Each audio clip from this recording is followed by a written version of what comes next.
नमस्कार दोस्तों, मैं रोहतास सिंह हमारे YouTube चैनल देसी ट्यूटर में आपका हार्दिक स्वागत करता हूं और उम्मीद करता हूं कि आपको जो हमारे लास्ट अपलोडेड वीडियो थे संविधान पर, राज्यसभा पर, लोकसभा पर, पार्लियामेंट पर, वो काफी पसंद आए होंगे।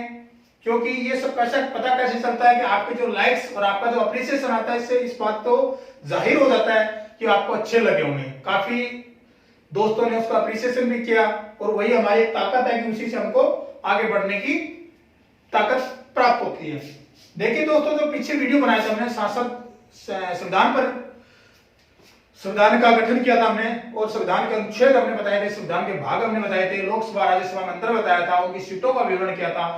अभी 2 या 3 दिन पहले 2-3 दोस्तों ने एक कमेंट्स किया था कि एक टॉपिक हमको समझ में नहीं आ रहा। वो टॉपिक क्या था कि आपने भी पढ़ा होगा, मैं ये नहीं कह रहा, कि मंत्रिमंडल, मंत्री परिषद, कैबिनेट मंत्री, राज्य मंत्री, स्वतंत्र प्रभार, उप मंत्री, ये क्या है ये सब, और ये कहां से बनते हैं, कैसे बनते हैं, क्या काम होता है इनका। बिल्कुल सही, आपने सही, आपका जो डाउट है बिल्कुल सही है। आपको इन्हें मेरे कई हजारों दोस्तों को ये डाउट होगा कि कैबिनेट मंत्री क्या होता है, राज्य मंत्री क्या होता है, मंत्रिमंडल क्या होती है, मंत्री परिषद क्या होता है, कहां से चुने जाते हैं, कैसे काम करते हैं। ये सब डाउट्स एक विशेष करके पॉलिटिकल साइंस में अमूमन स्टूडेंट को बना रहता है। देखिए दोस्तों, आज इस डाउट का हम बिल्कुल क्लियर करेंगे। बिल्कुल छोटा सा वीडियो है, आप समझ लीजिए 9 से 10 मिनट का वीडियो है। सबसे पहले मैं आपको बता दूं, देसी ट्यूटर, आप सबसे सब्सक्राइब, चैनल को सब्सक्राइब कर दीजिए और जितने भी वीडियोस आते हैं उनको नोटिफिकेशन अगर पाते हैं तो आप उसको अलार्म पे क्लिक कर दीजिएगा।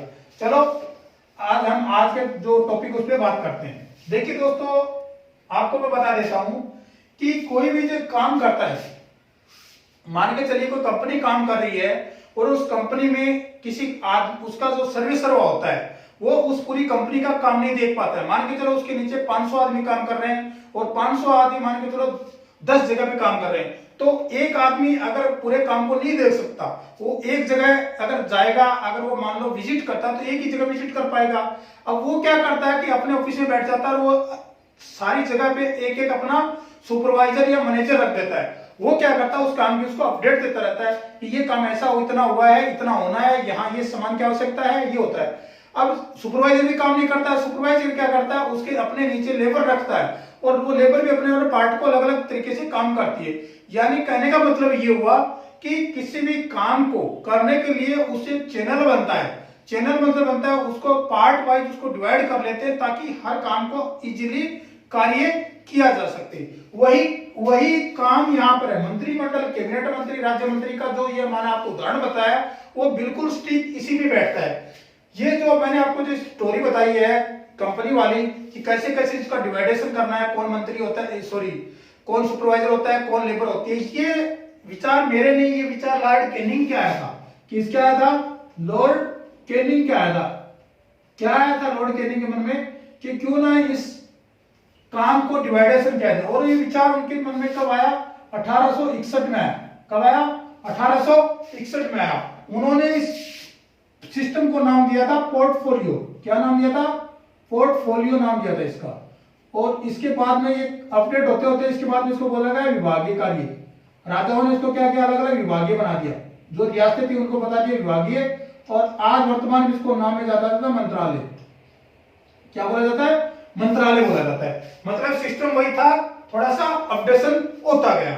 तो ये तो आपको मैं सिर्फ हिस्ट्री के बारे में बताया था कि क्योंकि कोई भी चीज होती है उसके पीछे कोई कोई कारण होता है कि किस कारण से इस सिस्टम को यहाँ पे लाया गया था। आज बात करते हैं मंत्रिमंडल, मंत्री परिषद की। सबसे पहले हम बात करेंगे मंत्री परिषद की कि मंत्री परिषद क्या होती है और मंत्रिमंडल क्या होती है। छोटा है शायद आपको दिखाई नहीं देगा, मैं इसलिए बड़ा लिख देता हूं थोड़ा। मंत्रिमंडल, देखिए दोस्तों, मंत्री परिषद और मंत्रिमंडल अगर वैसा देखा जाता है दोनों एक ही सिक्के के दो पहलू हैं। ठीक है, सिक्का एक ही है और काम भी एक ही दोनों का।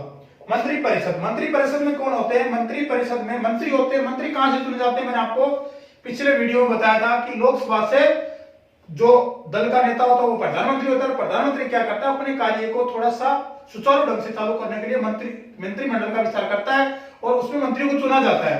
तो जो मंत्री चुने जाते हैं वो लोकसभा से चुने जाते हैं लेकिन ऐसा नहीं है कि लोकसभा से मंत्री चुना जाएगा, नहीं, मंत्री राज्यसभा से भी चुना जा सकता है। तो मंत्री परिषद और मंत्रिमंडल, मंत्री परिषद में 4 प्रकार के मंत्री होते हैं, ठीक है। तो आपने कहीं पढ़ा होगा, वही चीजें आज हम इसको यहाँ पे क्लियर करेंगे। पहला होता है कैबिनेट मंत्री। क्या होता है? कैबिनेट मंत्री। नंबर 2 राज्य मंत्री, राज्य मंत्री।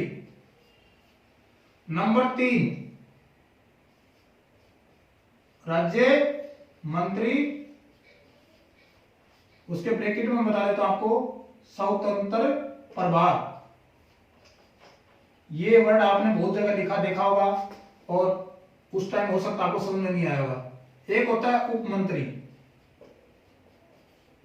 देखिए दोस्तों, बहुत ही छोटा सा टॉपिक है, ज्यादा बड़ा नहीं है, 8 से 9-10 मिनट का वीडियो होगा। कैबिनेट मंत्री, कैबिनेट मंत्री क्या होता है? किसी भी विभाग का सर्वे सर्वा जो मंत्री होता है उसको कैबिनेट मंत्री कर सकते हैं। जैसे रेल मंत्री, वित्त मंत्री या रक्षा मंत्री, गृह मंत्री, उसका जो सर्वे सर्वा हेड जो होता है उसको कैबिनेट मंत्री बोल सकते हैं। वो एक होता है और वो अकेला ही उस कार्य को देखता है। अब होता है क्या, जब कैबिनेट मंत्री क्या होता है कि वो पूरे अकेला आदमी पूरे काम को नहीं देख सकता। जैसे प्रधानमंत्री बन जाता है, लेकिन वो प्रधानमंत्री बन गया लेकिन पूरे देश को अकेला नहीं चला सकता, तो वो क्या करता है, अपने काम को सुचारू ढंग से चालू करने के लिए मंत्रिमंडल का विस्तार करता है। वैसे ही कैबिनेट मंत्री होता है, वो क्या करता है, अकेला काम तो नहीं देख सकता पूरे विभाग का, इसीलिए उनके असिस्टेंट के तौर पे एक राज्य मंत्री को चुना जाता है। किसको चुना जाता है? एक राज्य मंत्री को चुना जाता है। अब कई भाइयों के मन में विचार होगा राज्य मंत्री तो राज्य से बिलोंग करता होगा और जितने राज्य उतने राज्य मंत्री होंगे। नहीं, ऐसा नहीं है। राज्य मंत्री भी कैबिनेट की तरह एक ही होता है, राज्य मंत्री भी एक ही होता है और वो भी सेंट्रल में बैठता है, न कि राज्य में। तो जैसे कैबिनेट मंत्री होता है वो वैसे ही राज्य मंत्री होता है। कैबिनेट मंत्री भी अकेला होता है, राज्य मंत्री भी अकेला होता है। अब कई लोग, अब इसके बाद तीसरा जो मंत्री होता है वो होता है उप मंत्री। राज्य मंत्री का असिस्टेंट के तौर पे जो काम करता है उसको बोलते हैं उप मंत्री, क्योंकि राज्य मंत्री भी की तरह बहुत बड़ा विभाग होता है। जैसे रेल, आपको रेल डिपार्टमेंट को ले लीजिए, आज रेल डिपार्टमेंट इतना बड़ा है, इतने उसके क्षेत्र है, नॉर्थ, उत्तरी, पूर्वी, दक्षिणी जितने भाग है, तो अकेला आदमी उसको नहीं देख पाता है। तो राज्य मंत्री अपने असिस्टेंट के तौर पे क्या रखता है, उप मंत्री बनाया जाता है। ये नहीं बनाते, ये संविधान में ऐसा प्रावधान है और संविधान के द्वारा इन पदों को बनाया जाता है। अब कई भाई सोच रहे हो कि तीसरा छोड़ क्यों दिया? तीसरा छोड़ा नहीं गया है। देखिए, राज्य मंत्री स्वतंत्र प्रभार, हमने ये टॉपिक पढ़ लिया, लेकिन स्वतंत्र प्रभार लिख दिया तो एक नया टॉपिक बन गया। देखिए दोस्तों, आपने पता होगा, कई बार देखे होते हैं कि कई जैसे कोई मंत्री होता है, जैसे रेल मंत्री है, विदेश मंत्री है या गृह मंत्री है, वो कुछ दिन के लिए विदेश दौरे में चला जाता है। तो जब विदेश दौरे में चला जाता है तो भारत में अगर उस ड्यूरेशन में, उस कार्यकाल में अगर कोई जरूरत पड़ गई कि विदेश मंत्री का यहाँ मीटिंग में या कोई सिग्नेचर या कोई भी काम उनका जरूरी है, वो मंत्री जी तो कहाँ विदेश में बैठे हैं तो वो काम नहीं कर सकते। उस ड्यूरेशन में क्या होता है कि उनकी अब्सेंस में, कैबिनेट मंत्री के अब्सेंस में ये क्या करते हैं, बिहाफ ऑफ कैबिनेट मंत्री का काम करते हैं। मतलब उनको राज्य मंत्री को ही कैबिनेट मंत्री समझा जाता है। उसके लिए क्या कर दिया, उसको स्वतंत्र प्रभार लगा दिया। जैसे उनको चार्ज दिया जाता है तो राज्य मंत्री के आगे ब्रैकेट में लिख दिया जाता है स्वतंत्र प्रभार। स्वतंत्र प्रभार लिखने का मतलब ये होगा कि इनकी, आप आगे किसी मंत्री के आगे अगर स्वतंत्र प्रभार लिखा है तो आप इस चीज से बिल्कुल समझ सकते हैं कि इसका जो कैबिनेट मंत्री है वो प्रेजेंट नहीं है। वो किसी भी, हो सकता है वो एडमिट है या उनकी असामयिक मृत्यु हो गई है या वो कोई विदेश दौरे पे, कोई भी किसी भी कारण से वो इस पद पे नहीं है, इसीलिए स्वतंत्र प्रभार लिखा जाता है। तो यह कैबिनेट मंत्री की असिस्टेंट के तौर पर राज्य मंत्री बनाया जाता है, राज्य मंत्री के असिस्टेंट द्वारा उप मंत्री बनाया जाता है। अगर कैबिनेट मंत्री प्रेजेंट नहीं है तो उनका काम, अगर काम की देखरेख करता है राज्य मंत्री, तो उसको स्वतंत्र प्रभार बोला जाता है। अब आता है मंत्रिमंडल। मंत्रिमंडल में 2 प्रकार के मंत्री होते हैं, एक होता है कैबिनेट मंत्री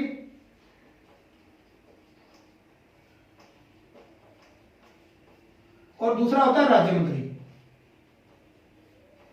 राज्य मंत्री, देखिए राज्य मंत्री कौन सा, स्वतंत्र प्रभार। अब देखिए मंत्रिमंडल, मंत्रिमंडल में क्या होता है कि मंत्रिपरिषद में सभी प्रकार के मंत्री बैठते हैं, तो इनको मंत्रिपरिषद बोल दिया हमने। मंत्रिमंडल में सिर्फ ए ग्रेड, ए ग्रेड किसको बोला जाता है? अब किसी के दिमाग में ए ग्रेड कहां से आ गया? कैबिनेट मंत्री को ए ग्रेड मंत्री बोला जाता है, मतलब सर्वे सर्वा मंत्री होता है उसको ए ग्रेड मंत्री बोलते हैं। और ए ग्रेड मंत्री कौन होते हैं? कैबिनेट मंत्री होते हैं। तो ए ग्रेड मंत्री होते हैं वो इसमें मंत्रिमंडल में बैठते हैं। इसी मंत्रिमंडल की जरूरत कब पड़ती है?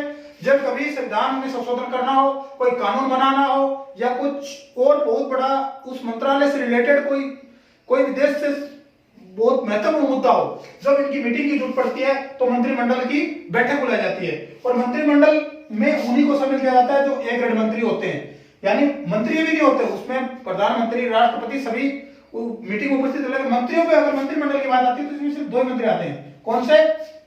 कैबिनेट मंत्री और राज्य मंत्री स्वतंत्र प्रभार। अब स्वतंत्र प्रभार आप अगर ऐसा समझ सकते हैं कि राज्य मंत्री स्वतंत्र प्रभार को एक तरीके से आप कैबिनेट मंत्री समझ लीजिए, क्योंकि जब कैबिनेट मंत्री प्रेजेंट नहीं है तो राज्य मंत्री आएगा। अब कईयों के दिमाग में क्वेश्चन आ रहा है, जब कैबिनेट मंत्री आ रहा है राज्य मंत्री क्यों आ रहा है? ये बात इसलिए आ रही है, मान के चलो कि 25 विभागों के मंत्रियों की मीटिंग हो रही है, विदेश मंत्री अभी प्रेजेंट नहीं है, उनकी स्वास्थ्य ठीक नहीं है और वो एडमिट है, तो उनकी जगह कौन आएगा? राज्य मंत्री स्वतंत्र प्रभारी आएगा। तो इसीलिए इस पद को यहां लिखा गया है कि सारे मंत्री आ जाएंगे, लेकिन मान के चलो जिस मंत्री का कैबिनेट मंत्री प्रेजेंट नहीं है तो उसका कौन आएगा? राज्य मंत्री स्वतंत्र प्रभारी, वो एज ए कैबिनेट मिनिस्टर काम करेगा वहां पर।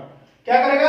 एज ए कैबिनेट मिनिस्टर काम करेगा। इसीलिए उनको राज्य मंत्री स्वतंत्र प्रभार, उनको भी कैबिनेट मंत्री का दर्जा दिया गया है। तो ये हमारा बहुत छोटा सा टॉपिक था और कई लोगों का डाउट्स था, तो ये डाउट्स क्लियर करने के लिए आज एक छोटा सा वीडियो बनाया कि मंत्री परिषद क्या होता है, कैबिनेट मंत्री, राज्य मंत्री, उप मंत्री। ये पॉलिटिकल साइंस से ही रिलेटेड वीडियो था, तो उम्मीद करता हूं कि आप लोगों को समझ में आया होगा। नेक्स्ट जो वीडियो आएगा हमारा, वो मैं कोई ऐसा आपको सब्जेक्ट देकर कोई वीडियो नहीं बनाता हूं। कोई दोस्त लोग अगर सजेशन करते हैं कि भाई साहब ये हमको टॉपिक क्लियर करना, उसी टॉपिक में वीडियो बनाते हैं। फिर एक बार आप दोस्तों को मैं रिमाइंड कराना चाहूंगा कि हमारा जो चैनल है देसी ट्यूटर, उसको प्लीज लाइक कीजिए, सब्सक्राइब कीजिए और शेयर कीजिए। जय हिंद, नमस्कार दोस्तों।